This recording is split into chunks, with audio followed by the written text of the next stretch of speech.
안녕하십니까. 세계적으로 유명한 그 음악가 하이든이라는 사람을 모르는 사람은 뭐 그리 많지 않을 줄 압니다. 이 하이든이 어느 날 가까운 지인들과 함께 만나서 대화를 나누게 되었는데, 그 대화의 주제는 사람들이 모두 힘들고 지치고 어려울 때 몸과 마음이 새롭게 힘을 얻고 에너지를 다시 채울 수 있는 방법이 무엇인가, 이런 주제를 놓고 각자의 의견을 나누게 되었습니다. 그때 거기 모여있던 사람들은 각각 나름대로 자기의 불안이나 두려움을 해소하는 방법이나 그 자기만의 루틴을 소개하게 되었습니다. 어떤 사람은 불안함이 닥쳐올 때 와인을 한 잔 마심으로써 자기 자신을 진정시킬 수 있다, 이렇게 소개합니다.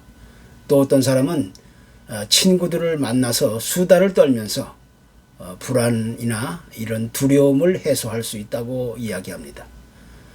또 어떤 사람은 평소에 자신이 먹고 싶었던 음식을 아주 마음껏 먹음으로써 그런 불안의 문제들을 해결해 갈 수 있다고 이렇게 이야기했습니다. 그리고 나서 이제 하이든이 대답할 차례가 왔는데, 그는 이렇게 말을 꺼냈습니다.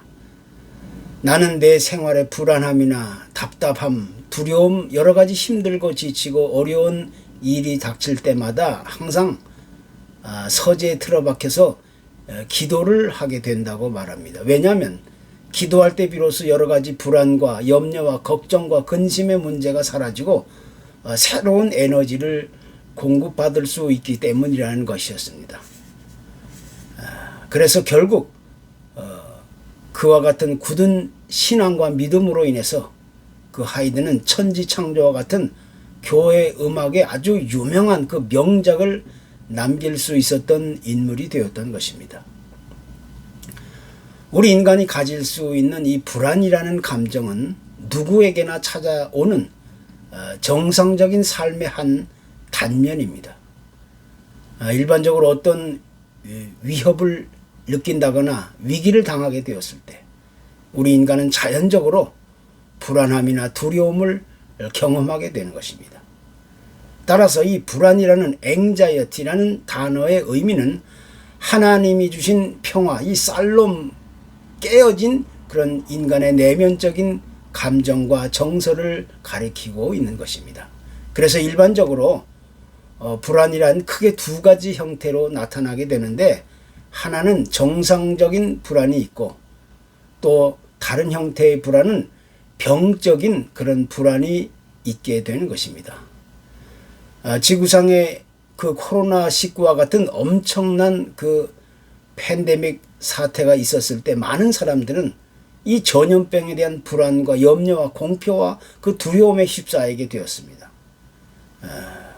그러나 이것은 어디까지나 정상적인 불안에 해당되는 겁니다.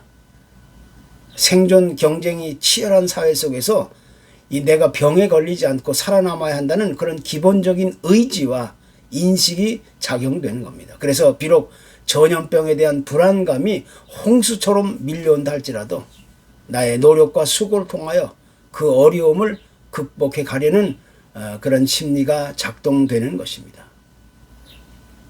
그러나 그 반면에 이 병적인 불안이란 심한 위기나 위협을 느끼게 되었을 때 본능적으로 자신의 무능력함을 깨닫고 공포감에 휩싸이게 됩니다. 크게 염려할 일도 아니고 또 시간이 지나면 해결해 갈 수 있는 문제라 할지라도 위기와 위험과 공포심을 느끼면서 이 병적인 불안에 휩싸여 버리게 되는 것입니다. 그렇기 때문에 현실적이고 일상적인 이 정상적인 불안이 찾아오든지 아니면 과도한 염려와 공포심으로 인한 이 비정상적인 병적인 불안이 찾아오든지 우리 인간은 어느 한 사람의 예외도 없이 전부 이 세상에 머무는 동안은 항상 불안에 노출되어 있는 상태에서 살아가고 있다는 사실을 우리가 부인할 수 없는 것입니다. 오늘날 우리 현대인들은 이렇게 왜 불안을 경험하게 되는가? 이런 문제에 대해서 깊은 연구를 한 사람이 있었습니다.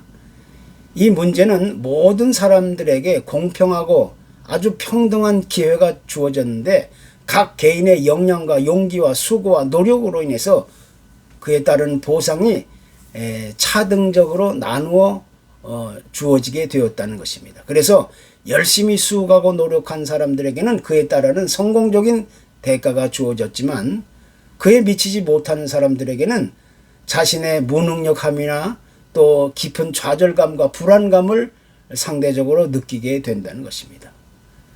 다시 말해서 이 불안한 감정과 정서가 높게 나타나게 되는 이유는 평등한 사회에서 올바르고 정상적인 보상을 받지 못하는 그런 생각에서 기인하는 것입니다.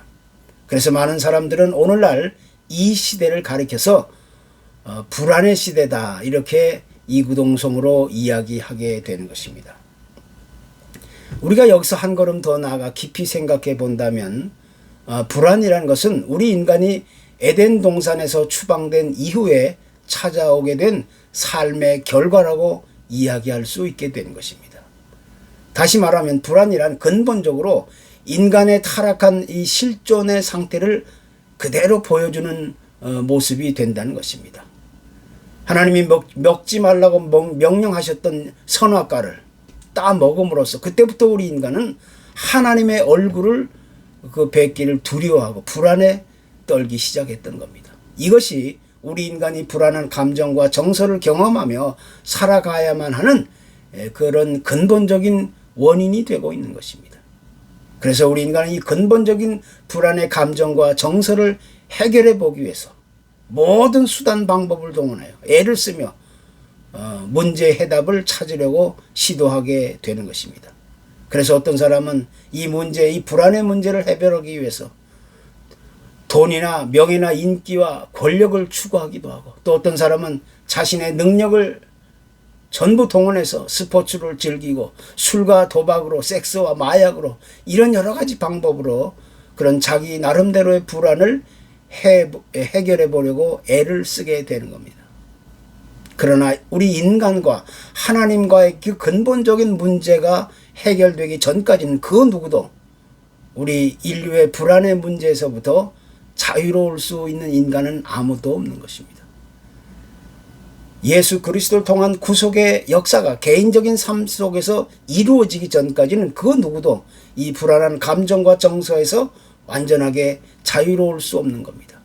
이것은 피할 수 없는 우리 인간의 운명이 되고 있는 것입니다.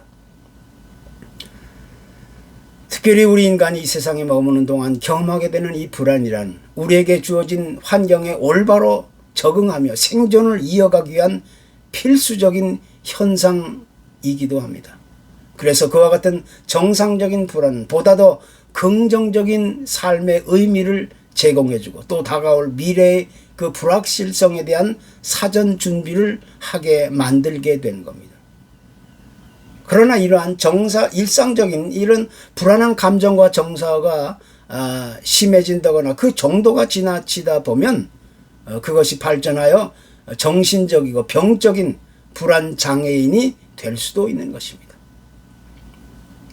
성경은 우리의 마음을 하트라고 이야기하면서 그 마음은 생명의 근원이 된다는 사실을 밝히고 있습니다. 잠언 4장 23절에도 무릇 지킬 만한 것보다 내 마음을 지키라 이렇게 말씀합니다. 왜냐하면 우리의 마음은 나의 생각과 의지와 감정의 그 근원이 되기 때문입니다.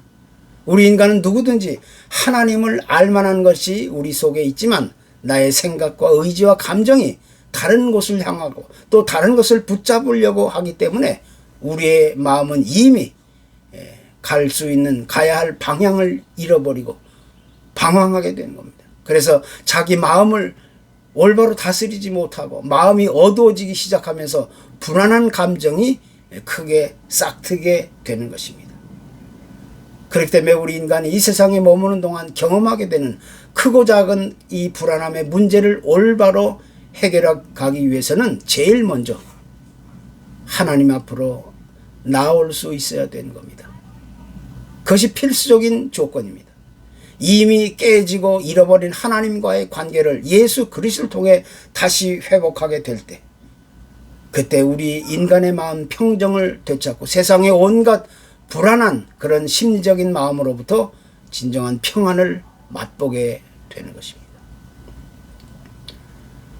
구약의 다윗 왕이 61세가 되었을 때 그의 아들 압살롬이 일으킨 반란으로 인해서 다윗 왕은 불행하게 부랴부랴 한밤중에 그 예루살렘 왕궁을 떠나 다른 곳으로 피신해야만 하는 그런 아주 비참한 신세에 내몰리게 되었습니다.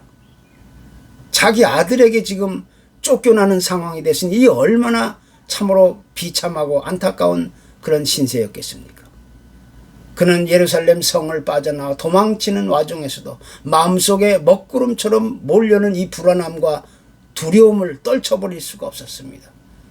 그 불안한 감정이 얼마나 컸던지 당시 상황을 기록하면서 내 영혼아 내가 어찌하여 낭망하여 불안하여 하는고 이렇게 고백하고 있습니다. 자기 마음 깊은 곳에서부터 파도처럼 밀려오는 그런 불안한 감정은 그 누구도 막을 수 없었던 겁니다.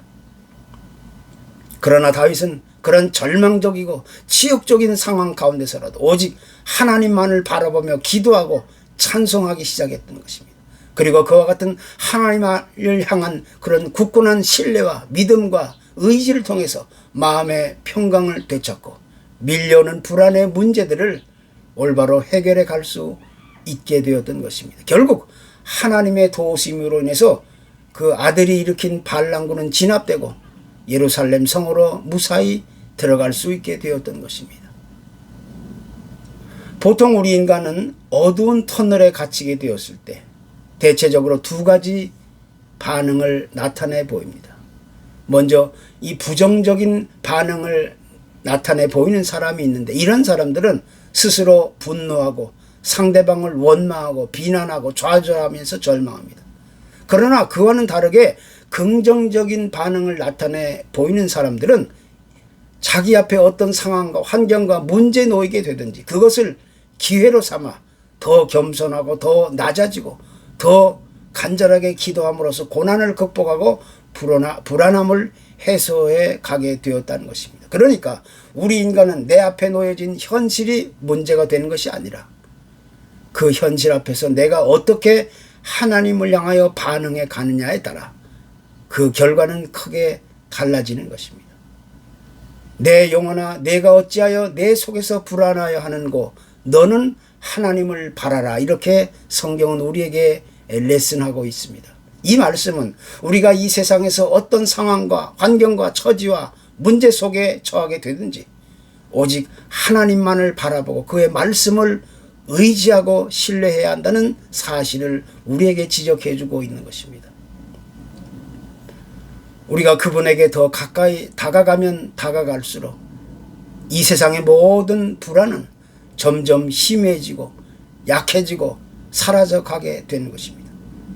우리 인간은 누구나 이 세상에 태어나는 순간부터 불안한 세상이 시작되기 마련입니다. 어머니 뱃속만큼 조용하고 편안하고 안락한 세상이 또 어디에 있었겠습니까? 그러나 우리가 어머니 뱃속으로부터 세상 밖으로 나오게 될 때 그때 이미 우리 인간의 불안한 세상은 시작된 것입니다. 그래서 갓난아이가 세상에 나오자마자 불안한 세상을 살아가게 되었다는 사실을 울음으로 크게 알리게 되는 것입니다. 따라서 이 세상에 태어나서 무덤에 들어가기 전까지 우리 인간은 언제 어디서나 항상 이 세상에 처해 있는 현실적인 불안과 염려와 두려움을 완전히 떨쳐버리고 살 수는 없는 것입니다. 그러니까 이것을 다시 이야기한다면 우리에게 처해진 불안한 세상이 문제가 되는 것은 결코 아니라는 것입니다. 오히려 그것을 대하고 있는 우리 인간에게 문제가 있다는 사실을 성경은 우리에게 지적해주고 있는 것입니다. 그래서 성경은 불안함이나 두려움 그 자체를 죄라고 정의하지 않습니다.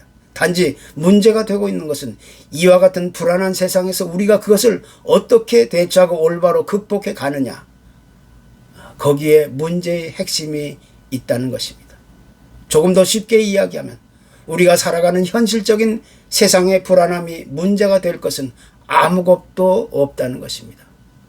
그보다는 이제 우리는 눈에 보이는 이 불안한 세상에서 눈에 보이지 않는 세상, 하나님의 영원한 나라를 믿음으로 바라보고 기대하고 의지하는 삶을 이루어 가야 할 것을 성경은 우리에게 분명하게 레슨해 주고 있는 것입니다. 우리가 이 세상의 상황을 완전히 뒤집어 놓을 수는 없는 것입니다. 그것은 누구에게라도 불가능한 일이 될 수밖에 없는 겁니다. 그러나 하나님의 요구는 내 자신이 하나님의 말씀을 따라 믿음으로 변화해 가기만 한다면 우리에게 처해진 상황도 하나님이 책임지고 바꾸어 주신다는 것입니다. 그러니까 세상이 바뀌기 전에 내가 먼저 변화해 가야 한다는 사실을 성경은 우리에게 교훈하고 있는 것입니다. 그래서 세상이 아무리 흉악하고 더럽고 악하고 추하고 어두울지라도 우리 하나님의 백성들은 언제나 빛 가운데 살아갈 수 있게 되는 것입니다. 주님의 말씀이 나를 지배하게 될 때, 주님이 내 속에 와 계실 때, 나의 모든 것을 주님께 맡기고 의지하고 살아갈 때 우리는 언제 어느 곳에서나 항상 가장 평안하고 안전한 하나님의 나라를 이루며 살아갈 수 있게 되는 겁니다. 그래서 이제 우리는 이렇게 불안을 다스릴 수 있어야 하는 것입니다. 감사합니다.